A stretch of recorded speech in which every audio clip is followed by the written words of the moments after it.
invitándolos a que en algún momento le dediquen una oración a este profesor que está pasando un muy mal momento por culpa del COVID. Se ha constituido en un enorme reto para los colegas que lo están atendiendo. Pues bueno, estamos iniciando la virtualidad. Pasamos de la educación médica tradicional frente a frente a esta distancia y al uso de las nuevas tecnologías.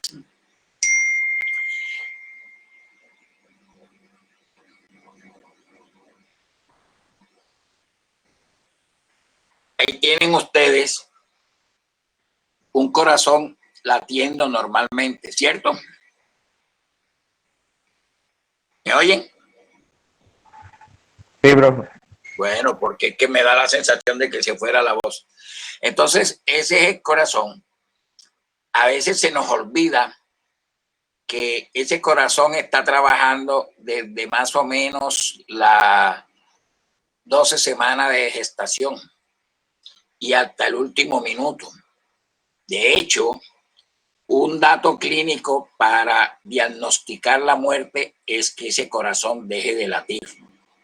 Pero ustedes deben pensar desde ahora que ese corazón, esa bombita latiendo desde el 12 semanas, tercer mes de gestación, hasta el momento en que ustedes examinan a un paciente, por muy perfecta que ha sido la creación, ese latido no puede ser constante en frecuencia, en fuerza, porque va a depender de lo que la persona hace y va a depender de que el mismo aparato, la misma bomba, tenga cambios que ella misma corrige.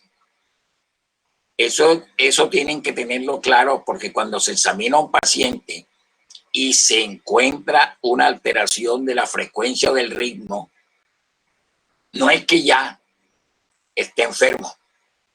¿Por qué? Porque pueden ser cambios o variaciones dentro de la evolución de la vida de esa persona. Les pongo otro ejemplo. Yo recibo muchos pacientes porque tienen leucocitos bajos, 3.000 leucocitos, y la persona no tiene nada. Ajá, ¿y qué pasó? ¿Hubo alguna variación en el desarrollo, en la vida normal de las células sanguíneas?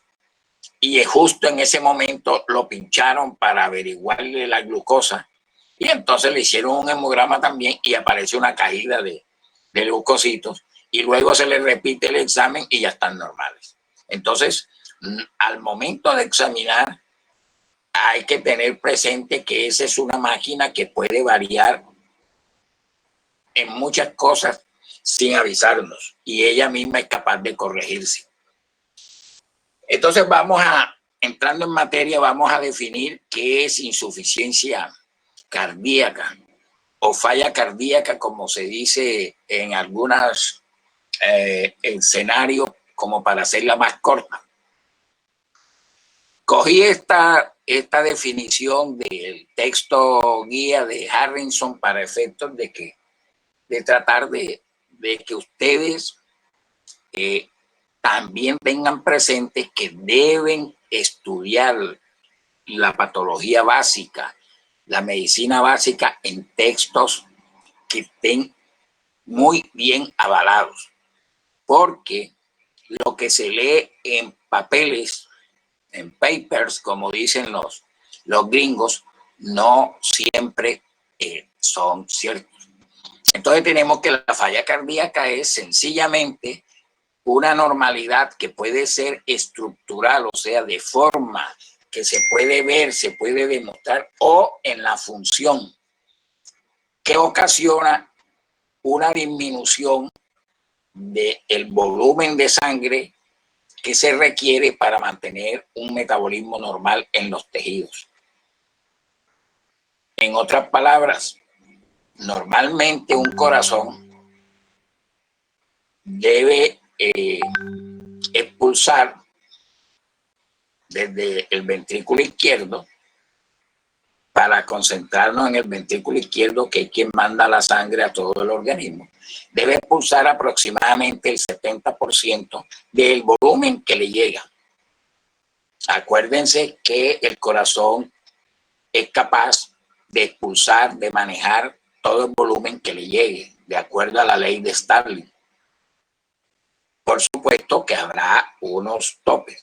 Entonces, cuando el corazón no bombea hacia el resto del organismo un volumen satisfactorio, hablamos de falla cardíaca, es decir, que su función no la está cumpliendo.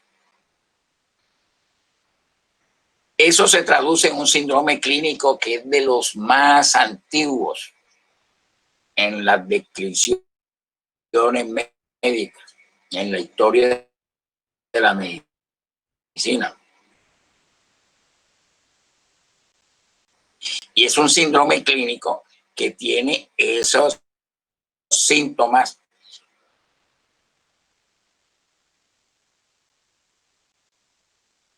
pero donde yo les destaco el de la disnea. La disnea, que va a ser el síntoma cardinal en el concepto de insuficiencia cardíaca, en el desarrollo de la misma y en el manejo de la misma.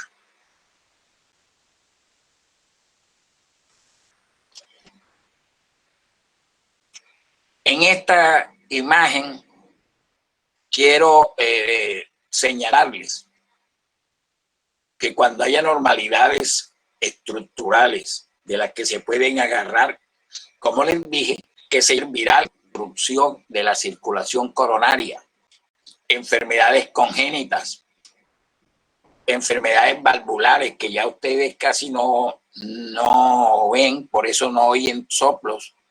Eso fue una patología común en el siglo pasado, como hasta la década del 90, porque la mayoría de los niños hacían faringitis por estreptococos, y estos estreptococos producían la reacción inmune, que era la fiebre reumática, y entonces hacían daño valvular. Eso la penicilina barrió y entonces ya no es tan frecuente.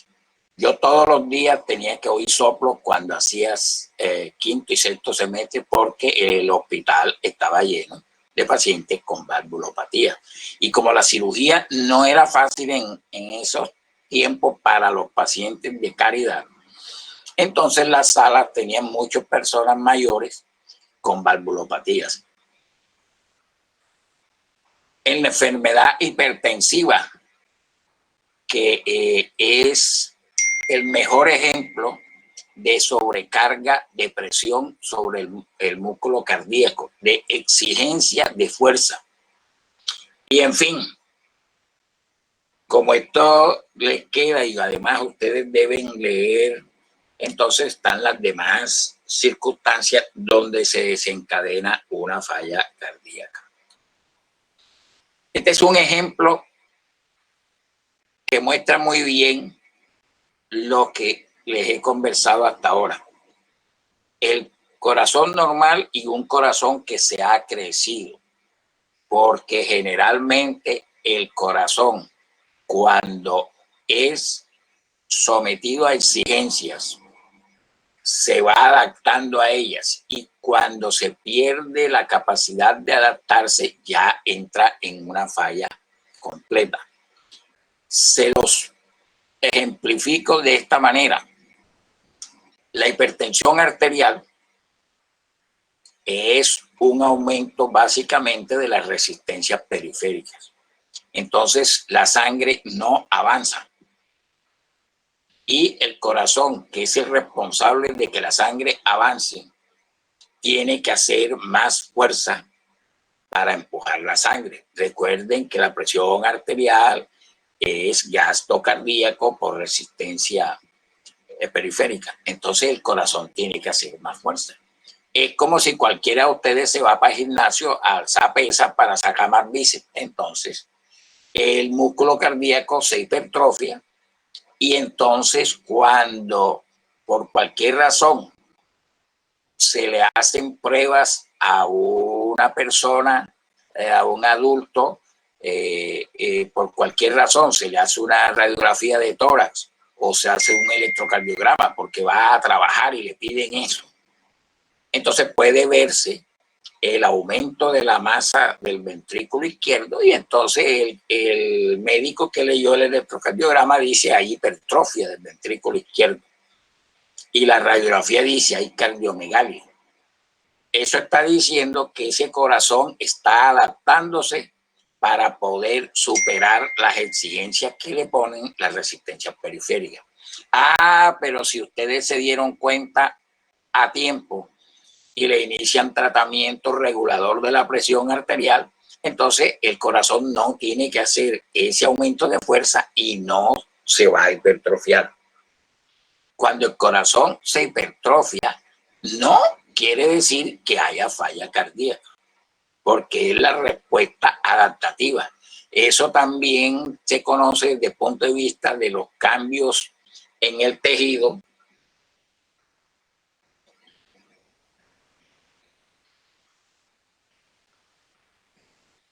Se conoce también como remodelado cardíaco. Y bueno, volviendo al aspecto clínico, entonces tenemos el síntoma cardinal es la disnea. Y la disnea es eso, se define en esas formas. Básicamente una falta de aire. También es la percepción subjetiva de la persona. La persona se da cuenta de pronto de que como que le falta el aire. Y entonces aparecen la cantidad de expresiones. Estos son unos ejemplos. No tengo aire, me estoy ahogando, me cuesta trabajo respirar, etcétera, etcétera. Ahora, esta disnea está de moda, el síntoma, y ya la gente habla como quien dice azúcar, manteca, habla de disnea, el pueblo, porque la puso de moda la insuficiencia respiratoria del COVID-19. Hay unas disneas que son agudas. No les voy a hablar de las crónicas porque esas ustedes las vieron en semiología y si no las repasan, de toda la cantidad de enfermedades que pueden dar disnea. Pero las agudas les llamo la atención porque se relacionan más con la parte difícil de la insuficiencia cardíaca. Aquí les señalo el infarto de miocardio, que deberemos hablar de eso el lunes, y la ansiedad. Porque el infarto puede ocasionar, y de hecho lo hace en más de la mitad de los casos, una disnea. Y la ansiedad, que está tan de moda desde hace rato, podríamos decir que es la enfermedad más frecuente de todas, porque es difícil encontrar una persona que se mantenga en un óptimo manejo del estrés. Siempre hay fallas y cuando ese ajuste fallan, entonces aparecen los cuadros de ansiedad, que eso ya lo hablaron con los profesores de psiquiatría, pero que deben tener en cuenta cada vez que interrogan a un paciente que va a urgencias por disnea. Aquí les voy a relacionar un recuento de los síntomas y signos de insuficiencia cardíaca. Estos son los más frecuentes, los que son más propios del síndrome de falla cardíaca. Ya de la disnea hemos hablado bastante. De pronto señalarles lo de paroxística nocturna, que eso a veces se queda en la lectura, si es que lo leyeron, y lo pasan por alto en el interrogatorio. Yo recuerdo una paciente de edad avanzada que me llevaron porque un familiar de ella tenía un parentesco también con un radiólogo que estudió medicina conmigo, y entonces le comentaron que la señora a medianoche se despertaba ahogándose y que el tema era que la sentaran y la pasearan, y entonces tenían que sacarla en automóvil a coger aire, tal cual como se lo dije. Hasta cuando alguno dijo en la casa, bueno, y este cuento de que esta señora a mi mamá, ¿no será que tiene algo? Y entonces buscaron un médico, no mejoraba, y total, en algún momento terminó en manos mías. Entonces, ¿por qué? ¿Quién me puede decir? ¿Quién me puede contestar ahora por qué eso de medianoche? ¿Por qué el paseíto de medianoche? ¿Y por qué no a prima noche? ¿O por qué no en la madrugada? ¿Quién me puede contestar?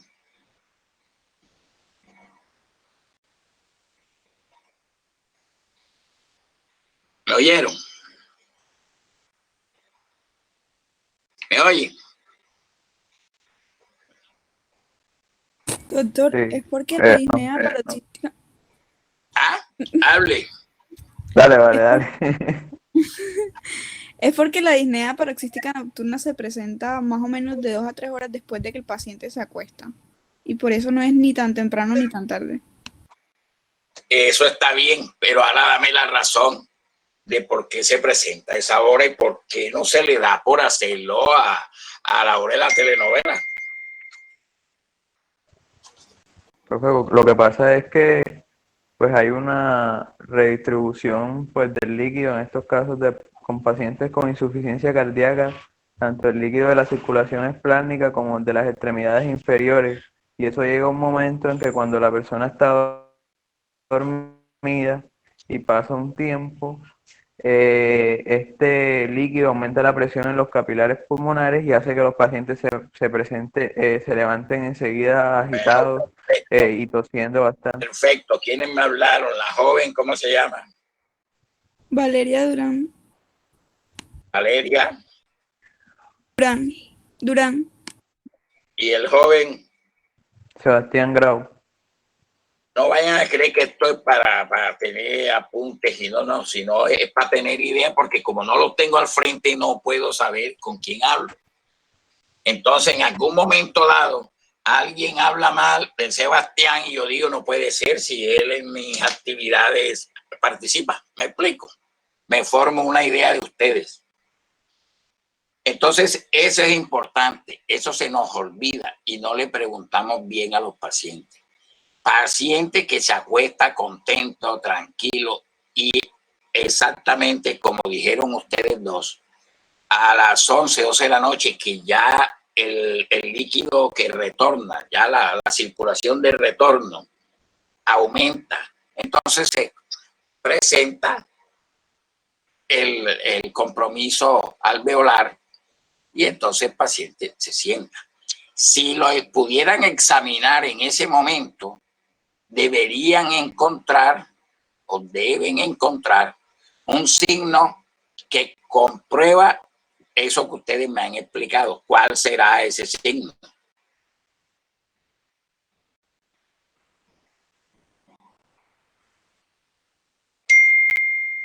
¿Cuál será ese signo que demuestra lo que me han dicho?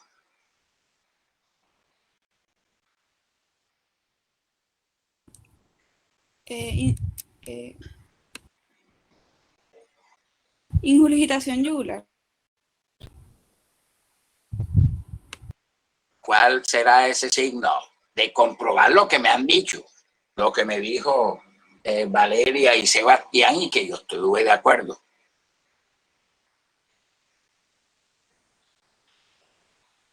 ¿Cómo podrían comprobar eso? Suponiendo que ustedes son vecinos de la señora que les conté y les tocan la puerta porque ahí está el doctor Sebastián, que venga a ver qué le pasa a mi abuela. Entonces, la encuentran ahí sentada,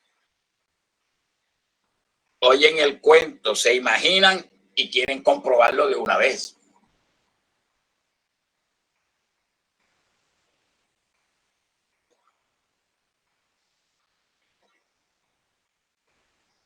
¿Quién da más? De pronto estertores, doctor. Estertores crepitantes. Estertores crepitantes. Y ya. El agua está chapoteando ahí en los alveolos y ya. Ah, pero es que no se oyen como en un derrame o una neumonía. Es que estamos hablando de falla cardíaca.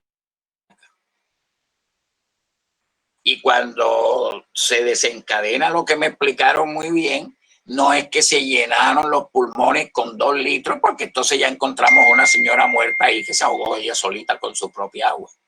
Es que precisamente ella se despierta por reflejos biológicos, cuidando su vida, acusando el problema, se levanta y al levantarse otra vez el líquido que había dicho Sebastián que se regresaba, vuelve y se va para los pies y comienza entonces a desocupar los pulmones, pero alcanzamos a oírlo.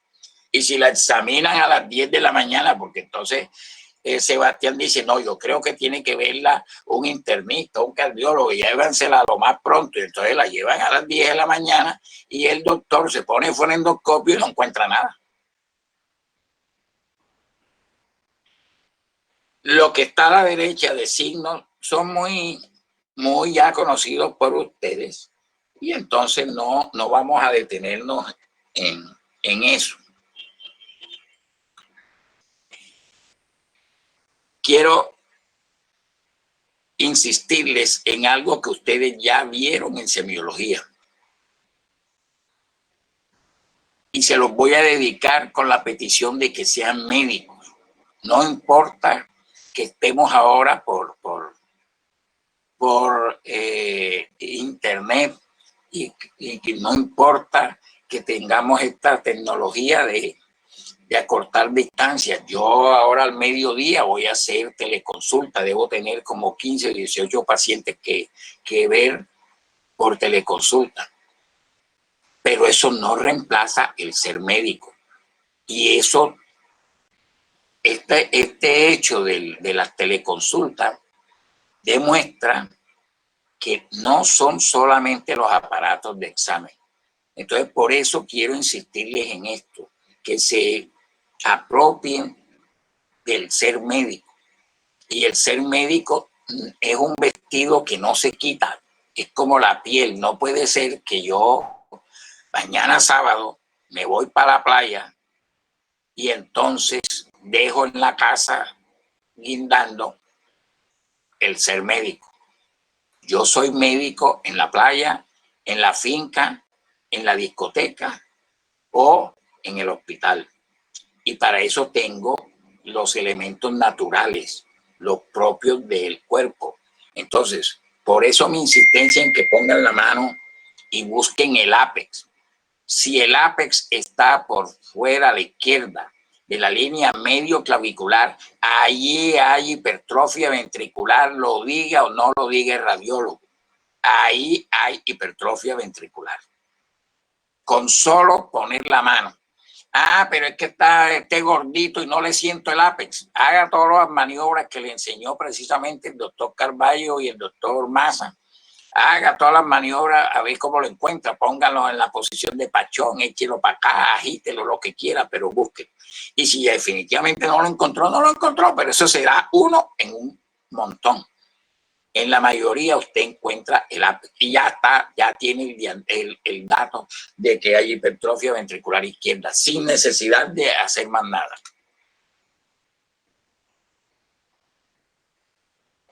Parece mentira que la aparición del fonendoscopio haya hecho olvidar que así en auscultación directa se examinaba a los pacientes hasta antes de que el ENEC sacara su trompetilla, porque este ya es un fonendoscopio muy moderno para el del ENEC, que era una trompetilla. Pero ¿por qué insistirles en esto? Ustedes están en una finca, ya que cogí y les mencioné eso. Y ahora que ha habido las tragedias en estos diferentes, en Nariño y en Cali, no sé qué, con jóvenes,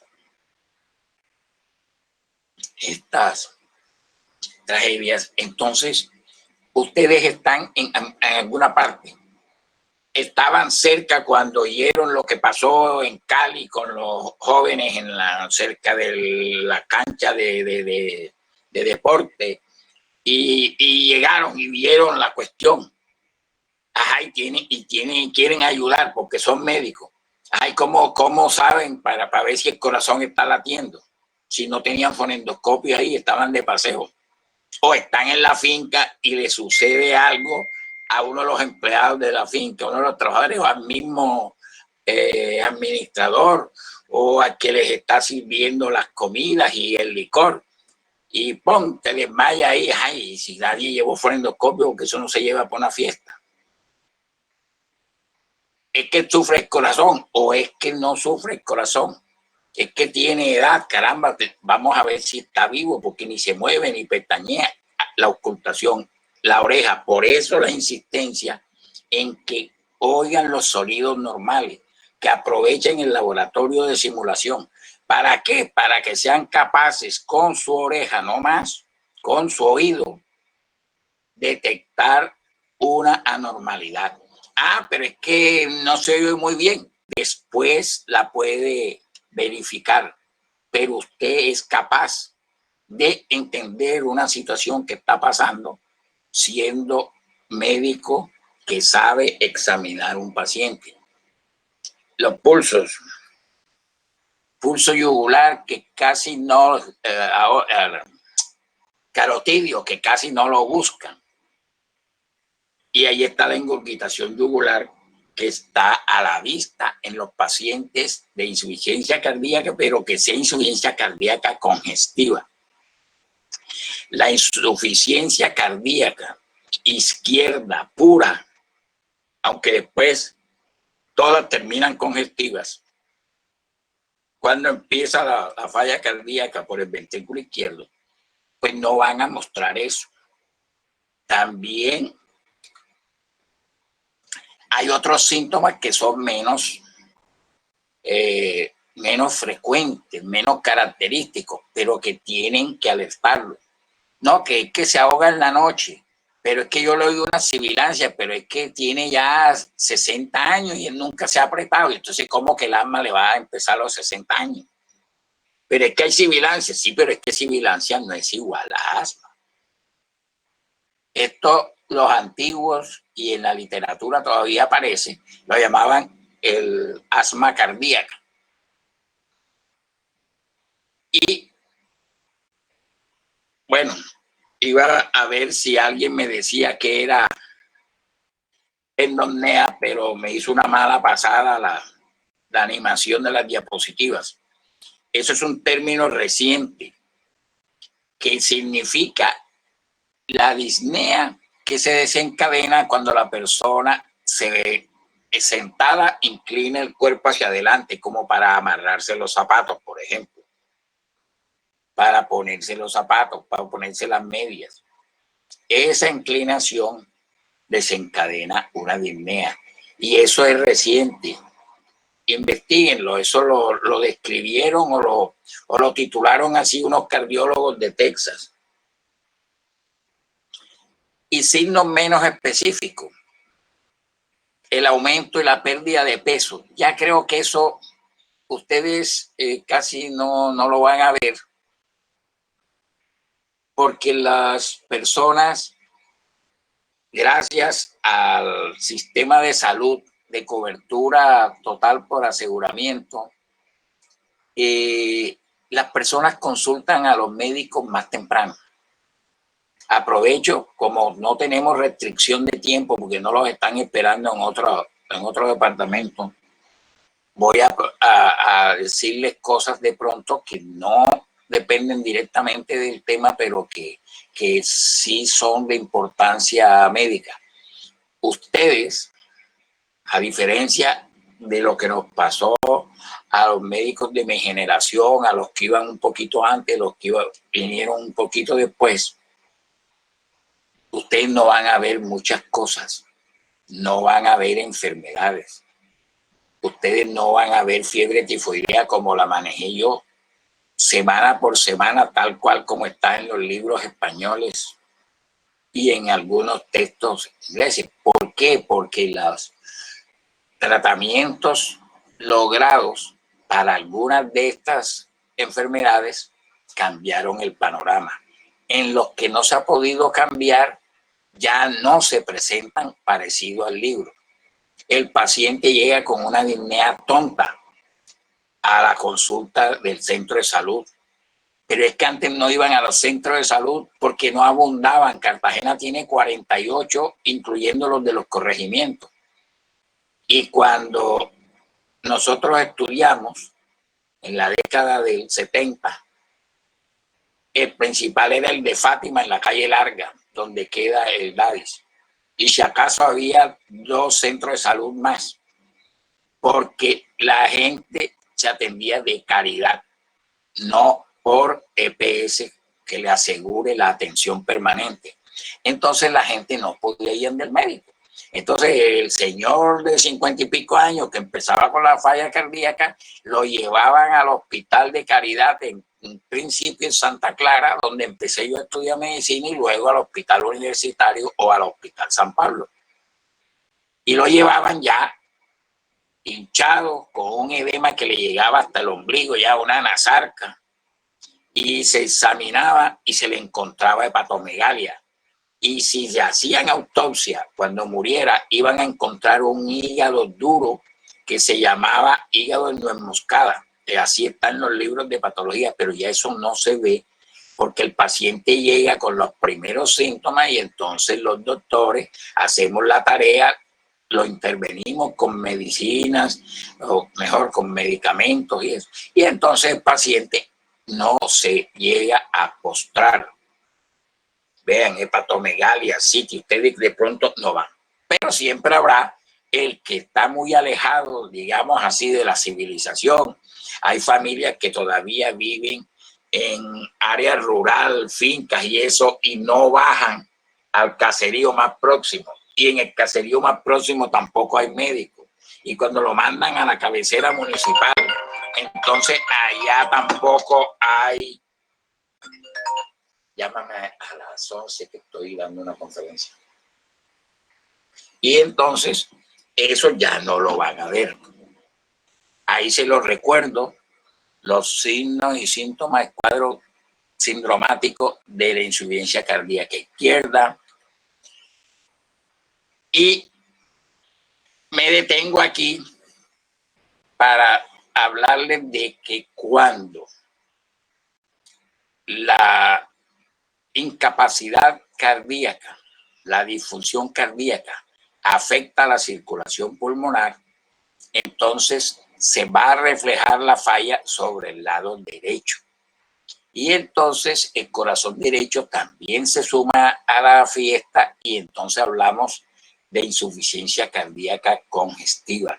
Esos son conceptos a tener en cuenta. Pero no es que la derecha es por un lado como Uribe y la izquierda es con Petro. No, así no es acá. La falla empieza en la cámara izquierda en la gran mayoría de los casos y tarde que temprano afecta el lado derecho. Ya, aunque ese nombre que viene de mucho tiempo atrás, cor pulmonar, y que se ha modificado, como dice aquí, la hipertrofia en ventrículo derecho, dilatación por hipertensión arterial pulmonar, se ha reducido porque también mejoró la nutrición. Yo vi pacientes con cor anémico, en el cual la anemia desencadenaba la falla cardíaca. ¿Por qué? Por la falta de oxigenación. Entonces el corazón se esforzaba en tratar demandar oxígeno. Pero como ya la anemia severa, yo vi pacientes con 2 gramos de hemoglobina, que dijimos esto nada más se ve en cuentos, se ve en ficción, pero el paciente caminaba. Ya eso no se va a ver. Ya la gente, ya hacen un hemograma y la gente ve que 10.3 de hemoglobina y corre a exigir cosas porque tiene anemia. Ya no hay espera.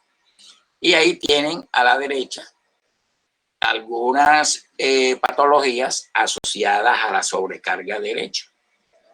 Pero como les digo, prácticamente hoy en día la insuficiencia cardíaca derecha generalmente está asociada a los problemas de las enfermedades que ocasionan hipertensión pulmonar.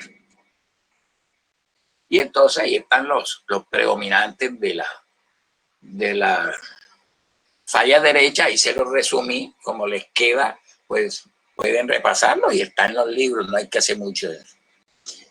Bueno, entonces hoy en día, en prácticamente todos los países y en todos los centros médicos, definir la insuficiencia cardíaca se concreta es en la falla funcional. Eso ha dado pie a que ustedes oigan que los médicos entonces ahora andan hablando para todo de que clase funcional. El paciente fue por una fractura y clase funcional. El paciente fue por la menopausia, fue la mujer, y ponen y escriben clase funcional, sin que haya en realidad un concepto claro de eso y que haya necesidad de investigarla y adjuntarla a la historia. Esas clases funcionales las vamos a ver ahorita. Generalmente se está usando ahora mismo la definición de falla cardíaca con fracción de eyección conservada, falla cardíaca en rango medio o falla cardíaca reducida. ¿Esto qué quiere decir? Cuando nos remontamos a lo que les hablé al inicio de la charla, que la falla cardíaca es la incapacidad, la insuficiencia del corazón para hacer su tarea, para asegurar un volumen de eyección en rango normal, entonces estará en falla quien no expulse una fracción de sangre que sea considerada como normal. Entonces eso, a partir de esa claridad conceptual, se especificó hace rato que las personas tienen una función cardíaca normal cuando expulsan por el ventrículo izquierdo más del 50% de lo que haya entrado por la aurícula izquierda. Yo les había dicho al principio, más o menos el 70%. Pero fíjense que la definición dice hasta más del 50%, porque no todo el mundo tiene que expulsar el 70%. Entonces, eso es una definición muy práctica, muy diciente y que se ha hecho fácil desde cuando apareció la ecografía, porque la función ventricular se puede medir muy fácilmente por la ecografía. La ecocardiografía determina la fracción de eyección. Cuando eso se reduce a menos de 50%, es una falla cardíaca. Pero ya por el transcurrir de los años y la observación, los análisis, etcétera, etcétera, se ha quedado claro que por debajo de 40% de fracción de expulsión o de eyección o volumen que expulsa el ventrículo izquierdo es una falla cardíaca porque se ha reducido la fracción de eyección. Eso es lo que significa FER. Y que hablándolo es una falla cardíaca con volumen de eyección reducido, con fracción de eyección reducida. y se estableció un rango que es menos de 40. Y entonces los que quedan entre 40 y 50 son esos que se llaman del rango medio. Eso es útil porque nos indica la severidad del problema y por supuesto nos hace pensar en el pronóstico. No es la inflación de eyección ventricular y tenga un 18% a que tenga 45%. Uno de los dos está más cerca del final. Hágase lo que se haga. Entonces, es importante tener la idea de que esas son cifras dinámicas que evalúan la función del corazón.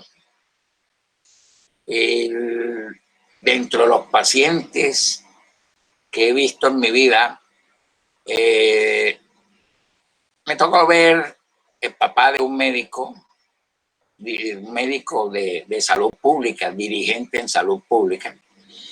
Y el señor abogado ya estaba vencido por la pista, le había agregado lo de la falla cardíaca, descrita así como se la he señalado en los cuadros anteriores. Ya estaba flaco, débil, etcétera, etcétera.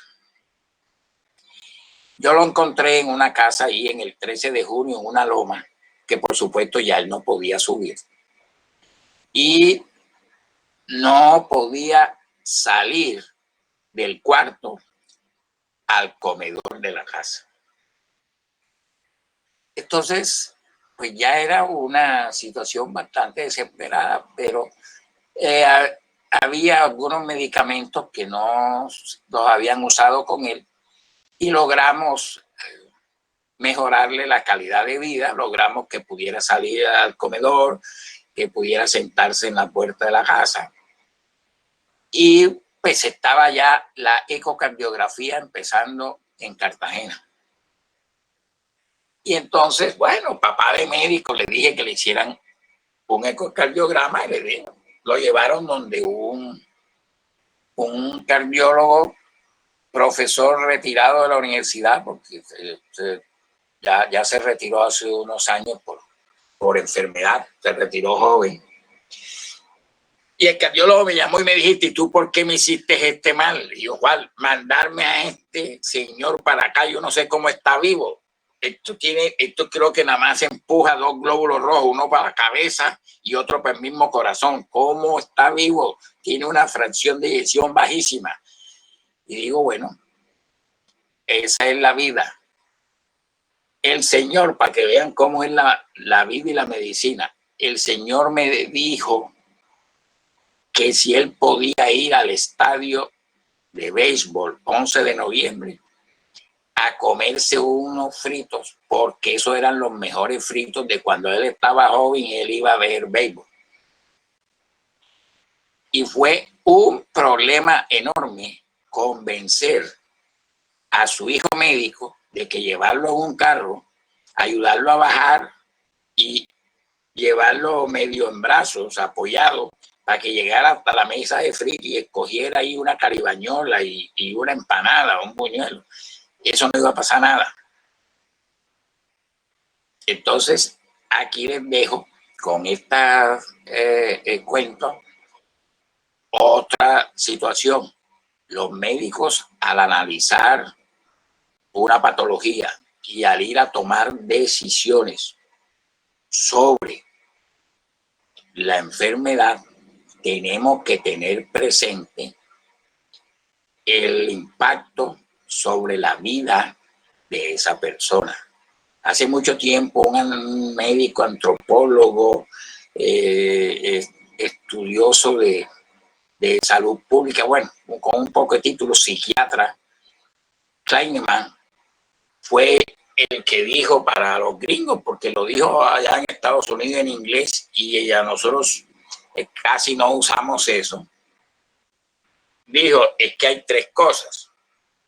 La disease, que es la patología, es el corazón hipertrófico. Eso es disease. Pero ¿qué siente la persona? ¿Cómo sufre que le digan que no puede tomar más de 1 litro de agua? ¿Cómo hace si no puede vestirse solo? ¿O cómo hace si él puede andar, pero él es dueño de unas empresas y quiere ir a darle vuelta a su empresa porque todavía no se la ha dejado a los hijos? ¿O él quiere ir a la finca los domingos? Ese es el illness que ustedes ven en la literatura inglesa norteamericana. Illness. Y el sufrimiento interno, que es Sky, el sufrimiento interno, o silk mejor, es sickness, pérdida, no sick, es lo que yo siento, lo que yo padezco, que es de donde viene la palabra paciente. Y bueno, he sido esos rangos de la función ventricular. Este es un resumen del asunto.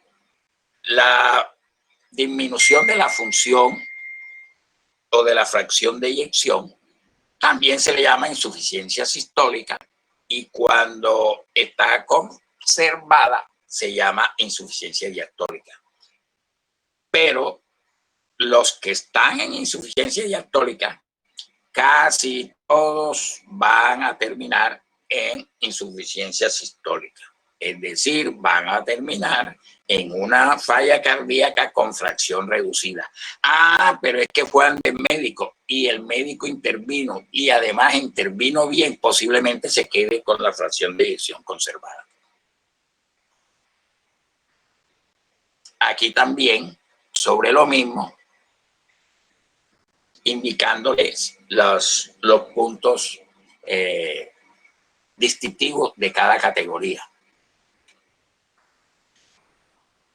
Pero bueno, insuficiencia cardíaca es en general el problema. Una manera fácil de asimilar los términos que se usaban antes y todavía se mencionan, aguda o crónica, es que bueno, ya el paciente tiene meses de sufrir su falla cardíaca y está en tratamiento. Y el agudo generalmente asociado a eventos que descompensan el corazón de manera brusca. El más común, pues, el infarto, pero hay algunos otros extraños, pero que pueden ocasionar insuficiencia cardíaca aguda. Por ejemplo, en la miocarditis puede haber falla cardíaca, pero tan pronto se desinflama el miocardio, se desaparecen los trastornos hemodinámicos y el paciente queda bien. Los japoneses describieron ese síndrome de Takotsubo, que es un corazón que por una gran descarga de adrenalina ante noticias, generalmente es asociado a la esfera mental y al afecto, por noticias muy fuertes para la persona, el corazón sufre una dilatación y una deformación espacial en sus cámaras de manera aguda como respuesta a ese estrés, y aparecen manifestaciones hemodinámicas de insuficiencia cardíaca, pero que tan pronto se logra el equilibrio, desaparecen. Ocasionalmente unas arritmias muy rápidas pueden ocasionar falla cardíaca. Es sencillo de entender que empezamos la charla con un corazón latiendo.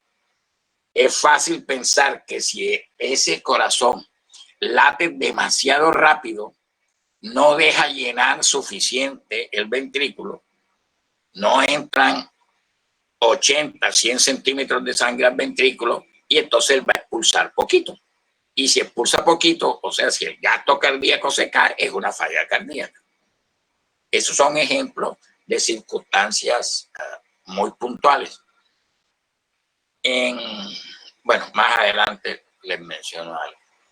Entonces, estamos sospechando que hay una falla cardíaca porque tiene disnea. Repasarles la semiología, una buena historia, preguntar los antecedentes que tengan relación. Hoy es indispensable preguntar si tiene cáncer, porque muchos de los agentes quimioterápicos y la radiación producen afectación cardíaca, producen una cardiopatía tóxica. Y entonces, al enfermarse el corazón, pues cae la función. Mirar los síntomas y la exploración física. Mirar que ya lo hemos hablado suficientemente. Y nos vamos al electrocardiograma, que ahí abajo dice cualquier anormalidad del electrocardiograma es sospechoso, aumenta la sospecha de insuficiencia cardíaca. Y aquí les quiero destacar que un electrocardiograma completamente normal descarta en alto porcentaje la insuficiencia cardíaca.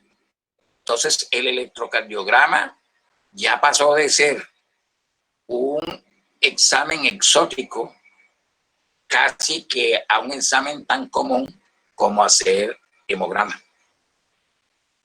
Para que se rían, cuando yo cursé medicina interna en Santa Clara, el electrocardiógrafo se mantenía bajo llave y había un empleado al que el interno de la urgencia, cuando los internos eran internos y mandaban y atendían, y el interno de urgencia que necesitaba un electro llamaba a un empleado encargado de eso que vivía allí en lo que es la entrada de Torices, por ahí, por donde se desvían carros para salir al edificio inteligente. En esa zona de Torices vivía él y él llegaba en bicicleta, porque un electrocardiograma se hacía como una vez a la semana.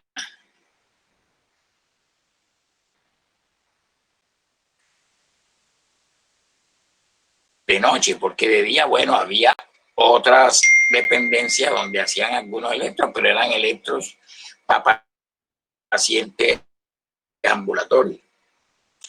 Y ahora,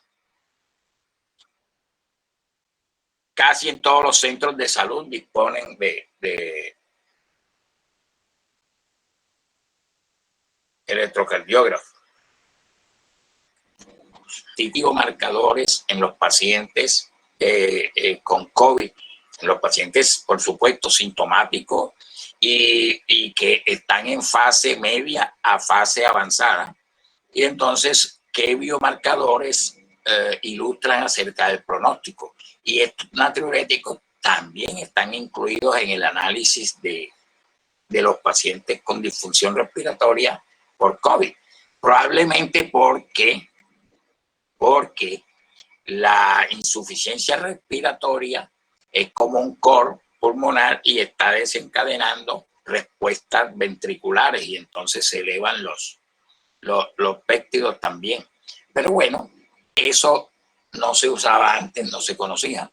Entonces los péptidos natriuréticos están hoy muy de moda. Aquí se hace. Yo en estos días, justamente en esta semana, mandé unos análisis de estos para un paciente con una disnea extraña.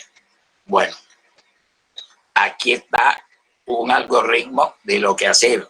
Tienen la sospecha. Estaban paseando, estaban visitando y encontraron una persona que les hizo sospechar. Entonces, un electrocardiograma que ya lo mencionamos, la radiografía del pecho, lo que va a decir es si el corazón está grande. Y si eso da positivo, pues ya hay que hacerle un ecocardiograma, que ya eso es fácil y ya listo. Y el paciente, si de comprobarse el rango de insuficiencia, entrará en tratamiento. Esta es la clasificación que les había dicho, que es una clasificación que se estandarizó hace bastantes años y sigue de moda. Y esto es lo que... ¿y qué tiene el paciente? El paciente llegó con dolor abdominal. Y entonces el médico lo va a presentar, el interno o el médico general, y entonces que con clase funcional, bien, pero si es que no estamos evaluando todavía el corazón, si tú me dices que también tiene una disnea, dime la clase funcional.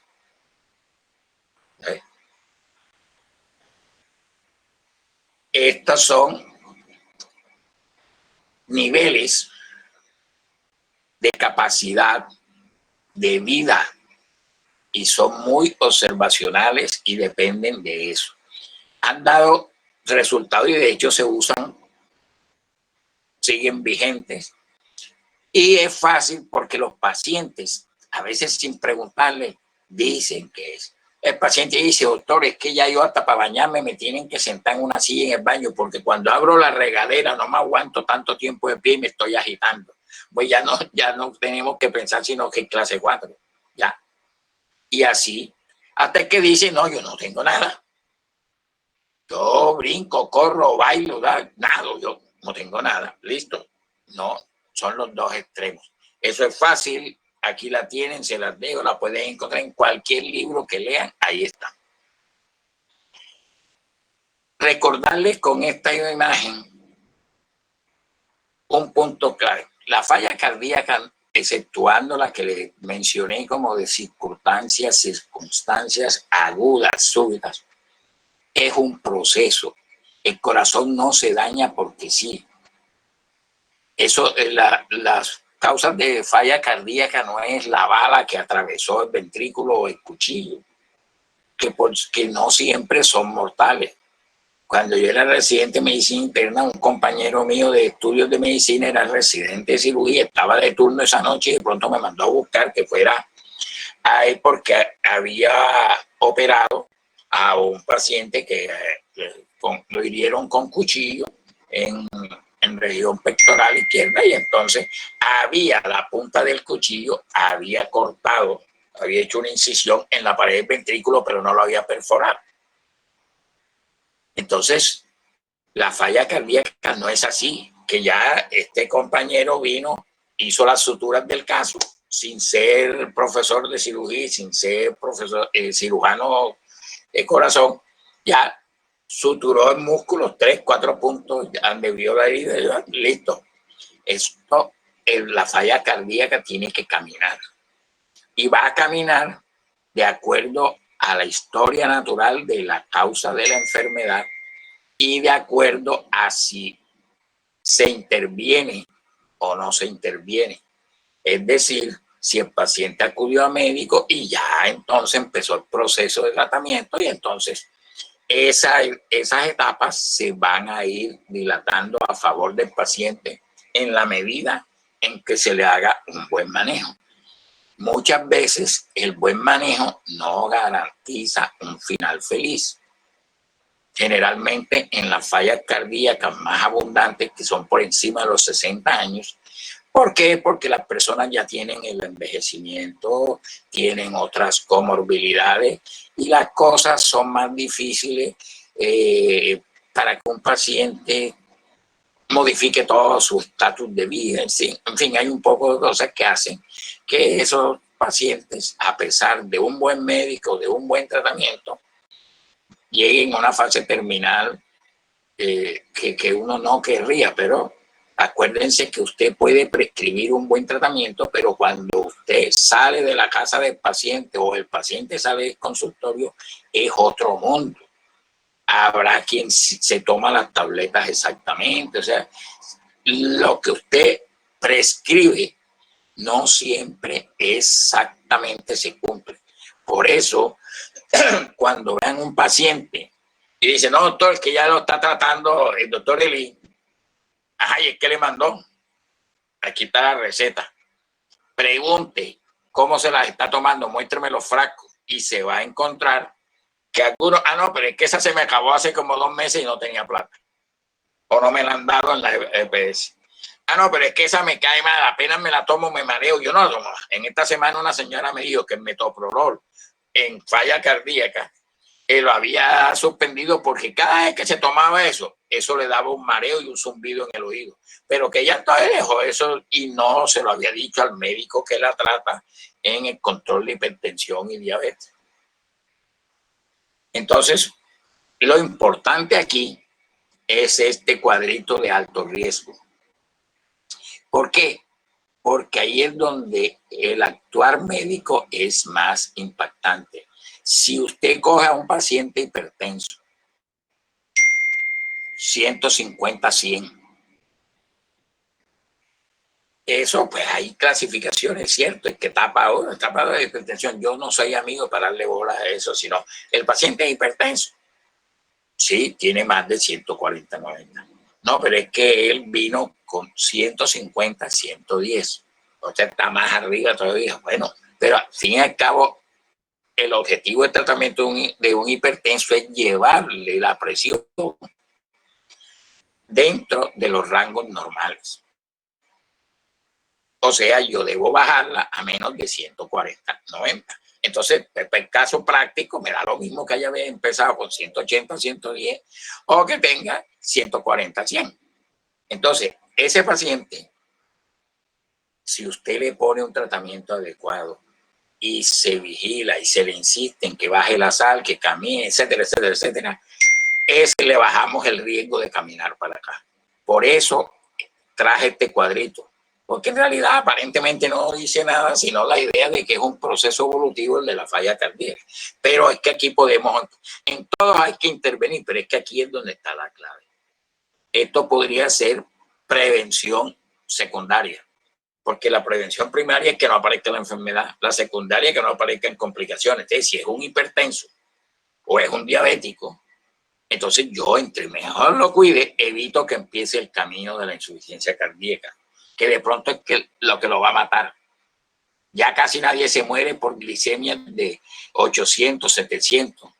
Yo tuve pacientes en Santa Clara, pues no eran míos, eran en la urgencia con los internos.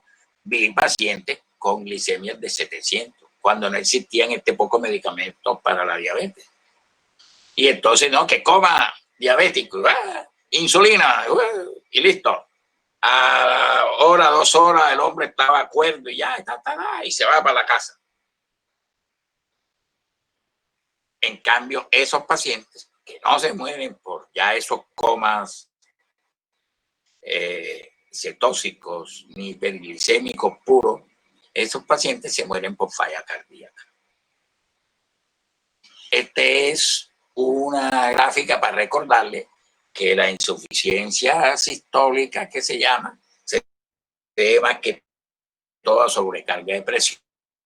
El mejor ejemplo es de la hipertensión arterial, y la sobrecarga de volumen, que es la disfunción diastónica. La aurícula izquierda ya no recibe o no acomoda bien la sangre que llega, y entonces entra ya en una falla porque le pasa al ventrículo menos volumen. Eso, bueno, lo leen en el ítem de la fisiopatología. Por favor, dedíquenle un rato, pero básicamente creo que han entendido el problema.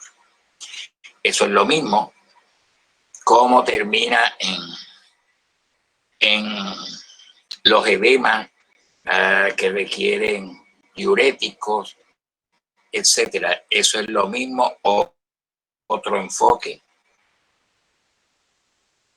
para conceptualizar los trastornos hemodinámicos debido a una disminución del volumen que pulsa el corazón hacia todo. Yo le digo a los que son profanos, les digo, hombre, esto es como el reparto de la comida. Pues no llegó comida a uno, ahí está la falla. Mientras el corazón logre enviarle sangre oxigenada a todo por igual, como dice el himno nacional de Colombia, justicia es libertad. Y así mueren las personas en falla cardíaca. Por eso les decía que dentro de los mecanismos biológicos, de las alarmas biológicas, de que esta se acostó y a las 12 de la noche, a las 00:30, se mete agua en los alveolos, se levanta y enseguida, sí, porque si no muere ahogado en media hora. Y entonces Los objetivos del tratamiento son básicamente, hay que mejorar el estado clínico, la capacidad de bombear el corazón. Al mejorar la capacidad de bombear, entonces mejoramos la capacidad de que ese prójimo haga varias cosas. El papá de mi abogado principal, que lo he tenido durante muchas vidas, es un colega amigo, no médico, no, es un abogado amigo, muy amigo. Yo le vi a sus papás durante mucho tiempo hasta cuando murieron. Y el papá terminó por un ACV, pero padecía falla cardíaca de origen hipertensivo. Y el hombre insistía que qué hacía el 31 de diciembre, que él quería que yo fuera a su casa, porque quería bailar con su esposa, y entonces si le daba algo, que los hijos no lo dejaban, que no sé qué. Entonces yo le dije a mi abogado, dije, bueno, yo paso por allá después de los pitos. Y entonces allá hablamos. Entonces fui y le dije, bueno, vamos a hacer una cosa. Tú lo que quieres es bailar, sí. Tú no puedes bailar una cumbia como la bailabas cuando estabas pelado allá en tu pueblo. Vas a bailar un bolero. Te coges el bolero y vas a bailar el bolero y así no te me agitas. Eso es un ejemplo de lo que quiere decir mejorar la capacidad funcional y la calidad de vida. El solo hecho de él lograr, para el caso de este paciente, lograr ese deseo que tenía, que abrazar a su esposa al son de música, se cumplió. Pero si yo le digo, baile una champeta, me toca irme con él para el hospital. La mamá de un cirujano, diabética, hipertensa, murió a los 70 y pico años. Falla cardíaca, compensada. Tenía un afán de comer pescado y se le prohibía, y dele que dele. Total, ellos iban a una finca donde yo también iba, de unos amigos de ellos, de la familia del cirujano. Fue profesor de cirugía, ya se pensionó, pero sigue operando aquí en Cartagena. Y pues yo iba algunas veces. Ellos tenían un cultivo de pescado, entonces tenían tilapias ahí. Tenían el afán de que la señora quería comer pescado, pero ella quería comer el pescado como los demás, no que le hicieran un pescado sin sal. Y la verdad es que pescado sin sal yo creo que no es fácil de aceptar. Total es que mi compadre, porque ese profesor de cirugía es compadre de Sacramento, me dijo, hombre, ya yo no aguanto más a mi mamá, yo la voy a llevar un domingo de estos que se coma el bendito pescado. Le dije, bájale la mayor cantidad de sal que puedas, que la embolaten, pero tú sabes el riesgo a que se expone. No, sí, pero es que ya no aguantamos más. Bueno, yo viajé para un congreso, algunas cosas, y efectivamente le llevaron el domingo. En la madrugada del martes me llamaron para decirme, está aquí en el hospital Boca Grande, en edema pulmonar y mal. Y a las 10 de la mañana se había muerto. Le empezó en la madrugadita. Retuvo líquido porque comió el pescado con sal, retuvo líquido, hizo la congestión en la madrugada y se murió. De algo se tiene que morir uno porque nadie se muere sanítico. Y esta señora tenía la edad, la diabetes, la hipertensión, el daño cardíaco, la falla. Bueno, en algún momento iba a morir, pero si lo miramos desde el punto de vista integral, murió en buena calidad de vida. Entonces, ¿cómo la tratamos? Recomendaciones generales, cuidados y medicamentos.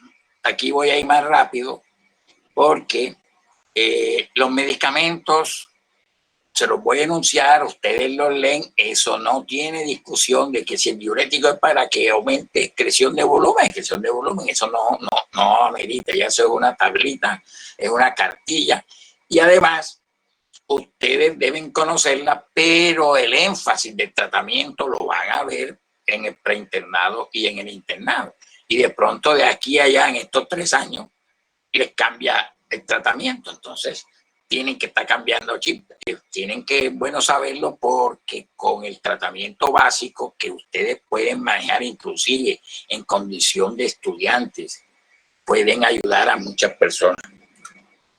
Esas son las medidas principales. Ya les había hablado del control del riesgo, bueno, agregarle eso, educación del paciente y la familia, porque si los familiares no entienden, siguen molestando y siguen dando. Te llamo luego que estoy en conferencia. Entonces, mirar todo eso, lo que les decía, del illness y el sick, porque es que el hecho de insuficiencia cardíaca no significa que la persona está ya en clase 4 inútil. La persona en clase 2 va a mejorar de los síntomas con su tratamiento, pero dice, no, doctor, es que ya Bianca va a reanudar los vuelos y yo tengo una hija en Miami y quiero ver a mis nietos, yo voy a coger avión, yo no voy a irme a caballo ni caminando ni nadando, voy en avión, me van a recoger al aeropuerto, me llevan a mi casa, entonces, viajes, qué va a hacer, cómo lo va a hacer, etcétera, etcétera. Eso hay bastante literatura, porque ustedes saben que la medicina del siglo XXI tiene 2 enfoques. El de la promoción y prevención de la salud, que es indispensable, porque si las personas no se cuidan ellas mismas y los médicos no los ayudamos a que se cuiden, el gasto total en salud nos va a ahogar y va a acabar hasta con los sanos. Y la otra medicina, que es la medicina de alta precisión, que cuando se comenzó a generar el movimiento, el enfoque, se hablaba de medicina de alto costo, y entonces eso ocasionaba polémica y malos entendidos, porque el costo se asumía como de dinero. La medicina de alta precisión aparece como la opción de manejo del genoma. Entonces, cuando una persona, yo le hago un diagnóstico, yo puedo hacerle, te llamo luego. Entonces,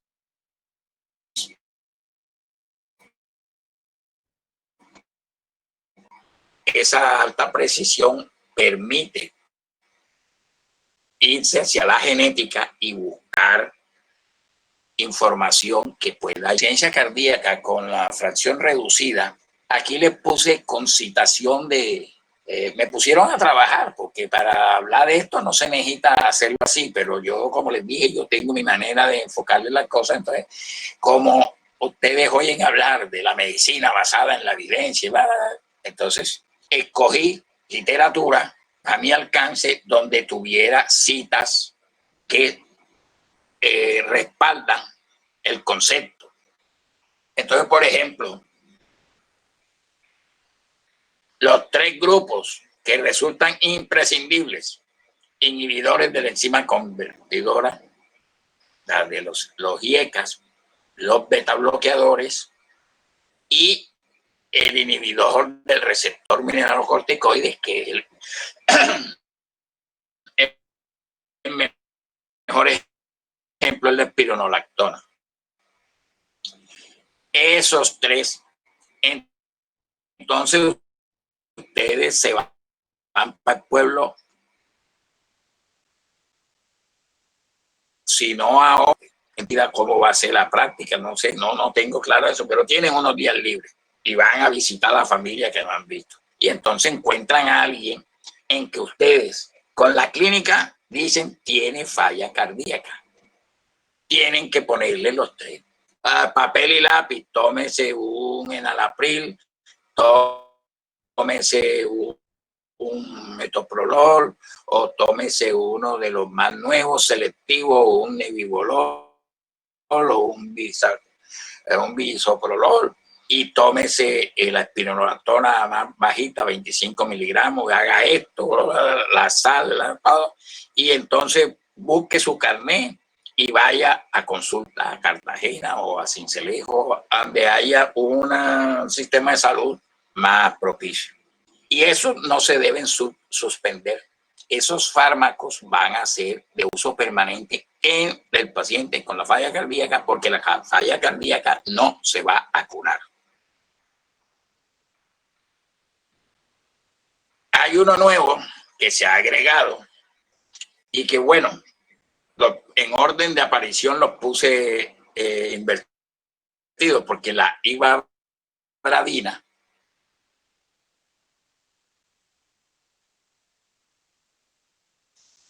salió hace mucho tiempo, a finales del siglo XX, a hacer taquicardia sostenida, es decir, con frecuencias cardíacas por encima de 100 en todo momento, pero en ritmo sinusal.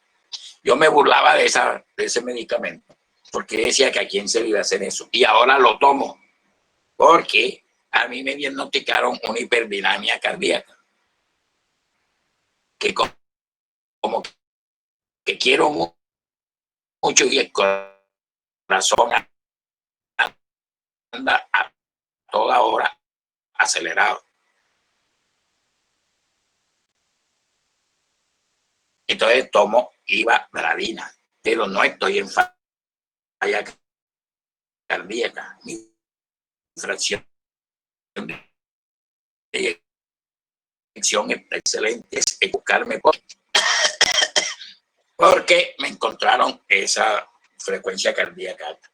Entonces eso se adiciona. Los que vimos antes son los de primera línea. Esto se adiciona de acuerdo a que si la persona tiene síntomas todavía y que tenga una frecuencia cardíaca mayor de 70 por minuto. Eso ya no, conózcanlo, porque siempre los vecinos, los familiares preguntan para que sepan de qué se trata, pero ustedes no tienen necesidad de ponerse a complicaciones por recomendar. Y el inhibidor del receptor de angiotensina y neprilicina, que tiene como unos 6 años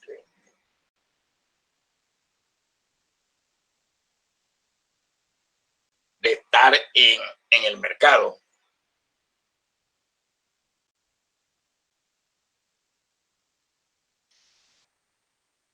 Lo tiene un solo laboratorio.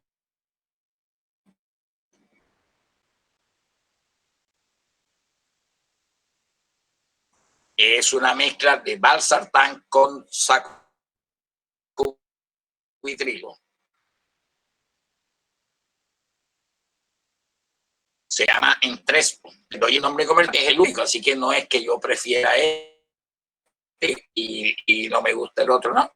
El único es el laboratorio Novartis tiene entre sacubitrilo. Ha demostrado ser muy útil, muy eficaz en pacientes entre grado 2 hacia la que todos los pacientes que algunos pacientes más avanzados necesitarán usar datos, taxina y digoxinero. Ustedes, pacientes, los medicamentos no se sienten, mándenselo al cardiólogo, que ya es de una etapa avanzada de la falla cardíaca. En la falla cardíaca con fracción observada, hay que tratar la enfermedad por debajo. Si es una fibrilación, si es la hipertensión arterial, si es la o si es la coronaria. Eso es el camino básico, controlar esos procesos subyacentes o esas patologías o comorbilidades ahora. Entonces, la advertencia de que es baje sintomático lo hay, entonces hay que ponerle diuréticos. Y las comorbilidades, es de vital importancia, ya que la mayor parte de las hospitalizaciones y muertes en pacientes con insuficiencia cardíaca de fracción conservada se debe a las comorbilidades, lo que les había dicho, diabético, hipertenso. Hay un montón de píldoras y hay que tener mucho cuidado, porque todas estas píldoras pueden traer más problemas que beneficios. Estos pacientes son pacientes, y puse esta lámina porque ustedes van a ejercer medicina ya en un contexto en que el concepto de medicina familiar va a ser más real, más concreto. Poco a poco la medicina general va a ser desplazada por la medicina de familia. No vamos a hablar de por qué se suceden esos fenómenos y qué pasó. Eso es largo para discutir, pero sí quiero decirles que tienen que avisparse.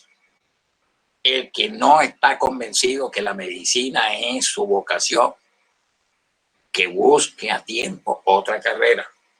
El que persevera porque está convencido que quiere ser médico y eso, tiene que